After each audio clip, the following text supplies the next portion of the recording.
নমস্কার বন্ধুরা, আমি শিল্পী। আরও একটা নতুন দিন, নতুন সকাল, সবাইকে স্বাগত, সবাইকে ভালোবাসা জানাচ্ছি। আজ বৃহস্পতিবার, সবাইকে নিয়ে আমি আমার ব্লগটা আজকে শুরু করে দিলাম। সকালে উঠে চাটা খেয়ে এই যে কাটাকুটি সব করে নিলাম, নিয়ে মাছ ভাজা বসিয়ে দিয়েছি। মাছ ভাজা হয়েও গেল সুন্দর করে। আর এখানে দুনিয়া জামা কাপড় সব সকালবেলা তুলে নিয়ে এলাম, জামা কাপড় মেলে, আর যেগুলো কালকে ছিল সেগুলো তুলে নিয়ে এলাম। এগুলোকে ভাঁজ করে যে যার জায়গায় তাকে তাকে তুলে দেবো।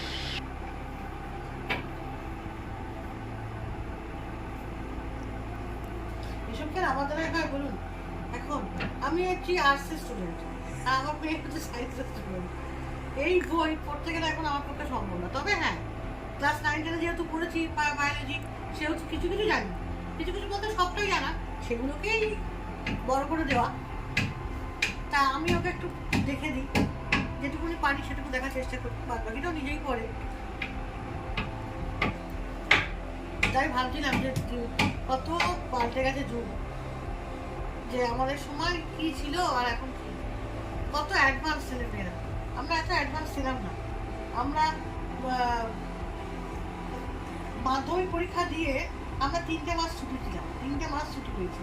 আমরা জানতাম যে 3 মাসের আগে রেজাল্ট বেরোবে না। আর এরা পরীক্ষা দিয়ে তো ছুটি পাওয়া তো দূরের কথা, হয়তো খুব জোর হলে 2-3 দিন ছুটি পেয়েছে, কি 4-5 দিন। তারপর থেকে ওদের 11-এর পড়া শুরু হয়ে গেছে। আর পড়া মানে শুধু এই পড়া না, যেরকম পড়া সেরকম পড়াই শুরু হয়ে গেছে। তাহলে ওরা রেস্টটা পেলো কখন? ওরা বেড়াতেটা যাবে কখন? এখন আমার মেয়ে বলছে, কালকে বলছে, মা আমায় কোথাও একটু নিয়ে চলো। এখন তো মানে পড়ার মধ্যে একেবারে না, তাহলেও নিয়ে যেতে হবে। এমনিতেও আমরা যাচ্ছি, ছুটি যাবো, সেটা তো অনেক দেরি আছে। ও এখন বায়না করলে একটু দেখি কোথাও নিয়ে যেতে পারি নাকি। তবে হ্যাঁ, পড়াশোনা কমাই দিয়ে এখন কোথাও নিয়ে যাওয়া যাবে না। ওই কোথাও গেলে হয়তো বিকেলের দিকে যাবো, রাত্রে চলে আসবো, এরকম। তাই ভাবি যে কত যুগ পাল্টে গেছে। যাক, এখনো খাওয়া দাওয়া হয়নি, স্নান করতে যাবো বলে রেডি হয়ে বসে আছি। আর একটু গা ধুয়ে শোয়ার আগে যদি গা না ধুয়ে শুই না, ভালো লাগে না। মানে চ্যাটচ্যাট চ্যাটচ্যাট করে, মানে ঘামের একটা বিচ্ছিরি ইয়ে থাকে। তাই জন্য ভাবছি যতই এসি চলুক, এবার ওই জন্য ভাবছি একটুখানি গাটা ধুয়ে এসে তারপরে ইয়ে করবো। আর আমার মেয়ে নিচে গেছে, তো গেছে খাওয়া, নিচে গেলে আর কিছু আসতে চায় না। এবার ডাক দেবো, ডাক দিয়ে তারপরে এসে বলবো এখানে শুধু নিচে শুতে পারছে না কদিন ধরে, এত গরম পড়েছে না। এই গরমটা লাগলো, বলছে মা খুব ঘেমে যাচ্ছে। তাই জন্য বললাম কি ওপরে এসে যাকে অনেক কথা বলে বললাম, আর তুমি সেটা বলবো না। আবার পরে আসছে, আমি স্নানটা করে আসি। দেখি মেয়ে এলো নাকি, যদি একটু দেখে নিই, নিয়ে স্নানটা করে তারপরে আবার আপনার সামনে আসি। ততক্ষণ পর্যন্ত আমার সঙ্গে থাকুন, দেখতে থাকুন, কিছুটা পথ আমার সঙ্গে চলুন আর কি।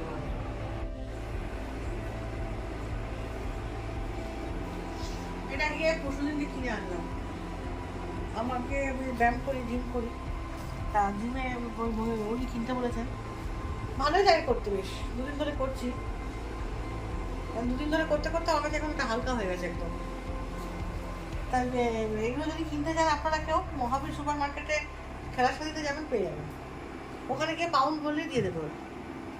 তা কত টাকা নিয়েছিল ঠিক পুরোটা এক্সাক্ট খেয়াল নেই, 550-600 হবে, 2.5 এটা। আরগুলো দাম আছে যেগুলো একটুখানি পাউন্ড বেশি, সেগুলো। তাই করি, এগুলো দিয়ে ব্যায়াম ট্যায়াম করি। কবে যে রোগা হবো সে টাকায় একটু বসে আছে, একটু রোগা হতে চাই, দেখি হই নাকি, চেষ্টা তো করছি। খাওয়া দাওয়া কন্ট্রোল আছে, এমনি ব্যায়ামও করি। হ্যাঁ, হাঁটি না, হাঁটাটা খুব প্রয়োজন। হাঁটিটা আমাদের পায়ের জন্য হাঁটতে পারি না, পাটা এখন খুব ডিস্টার্ব হয়ে থাকে 5 মাস ধরে। এখন একটু 80% ভালো, পুরোপুরি ভালো না, 80% একটু ভালো হয়েছে। আর যদি 10% একটু ভালো হয় তাহলে একটু ভালো লাগে। মানে সব কাজই করতে পারছি, একটু ধীরে সুস্থে করতে পারছি। এই জিনিসটা এখন মনে আছে আপনাদের? একটা শর্ট বানিয়েছিলাম এটা দিয়ে, পরিষ্কার হয়, ধুলো পড়ে গেছে, পরিষ্কার আছে। এটা মানি প্ল্যান্ট গাছ লাগিয়েছে, কত সুন্দর মানি প্ল্যান্ট গাছটা বেড়েছে, নতুন পাতা ছেড়েছে, বেশ ভালো লাগছে। দেখো, মানি প্ল্যান্ট গাছ আমার খুব প্রিয়। কিন্তু তার ঘরের মধ্যে লাগিয়েছি। ভালো লাগছে বলুন? আমার তো ভালো লাগে, বেশ টুকটুক টুকটুক করে ঘরে ফেলে রাখা জিনিসপত্রের উপর একটু আঁকিবুকি করে একটা গাছ লাগালে বেশ ভালো লাগে। সবসময় তো কিনে আমরা তো রেডি করে রাখি, রেডি পাত্র তো আমরা এনেই রাখি না, কিন্তু নিজের হাতে করে কোনো কিছু লাগানোর একটা মজাই আলাদা। এই জায়গাটার কথা আপনাদের মনে আছে? এখানে আমার একটা ব্যালকনি ছিল, এই যে দরজা দিয়ে বেরিয়ে একটা ব্যালকনি ছিল ওই অবধি। এখন দেখুন এখানে কিরকম কনস্ট্রাকশন উঠে গেল। এই দুদিনের কথা, মনে হচ্ছে যেন কতদিন হয়ে গেছে না। সিঁড়ি উঠে গেছে এখান দিয়ে, আমার সামনেটা একটু গাঢ় হয়ে গেছে।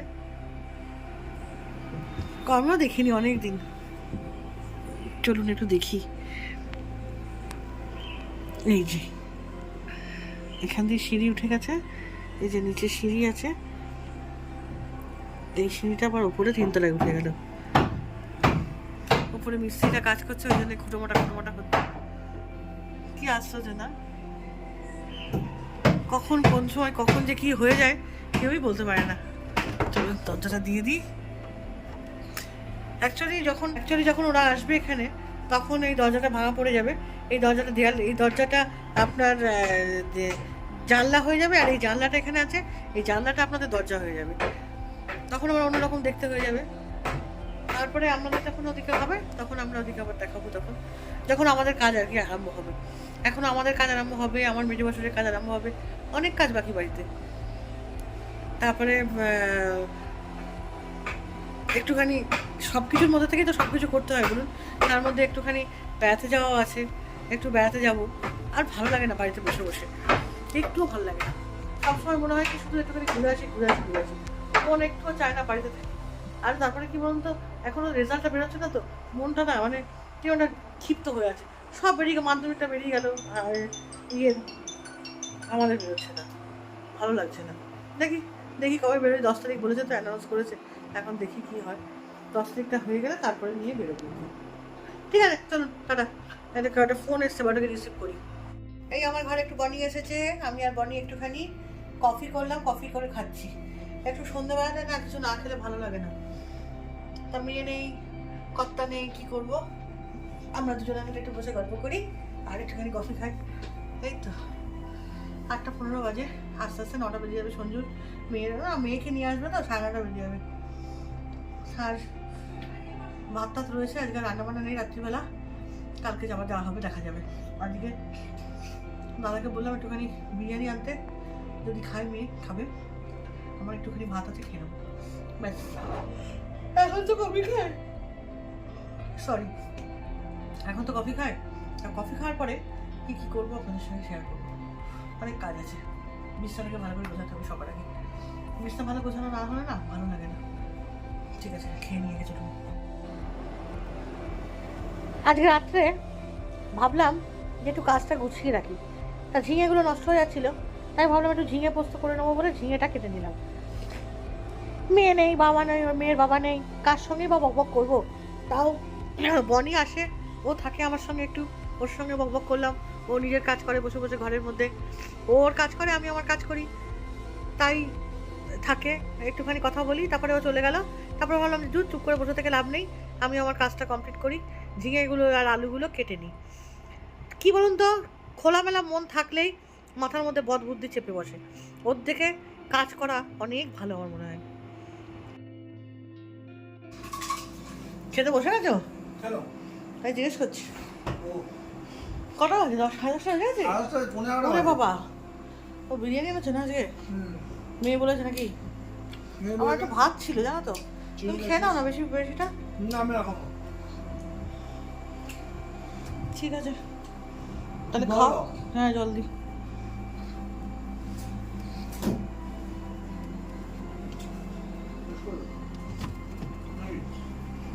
না গুড নাইটটা পরে বলবো।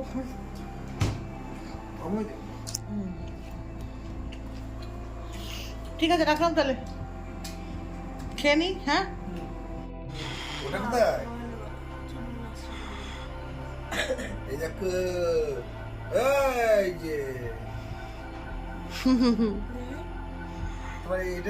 না নাকের পড়া হাট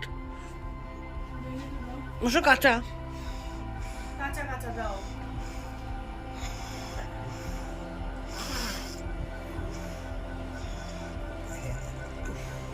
হাঁটতে শিখছে আস্তে আস্তে।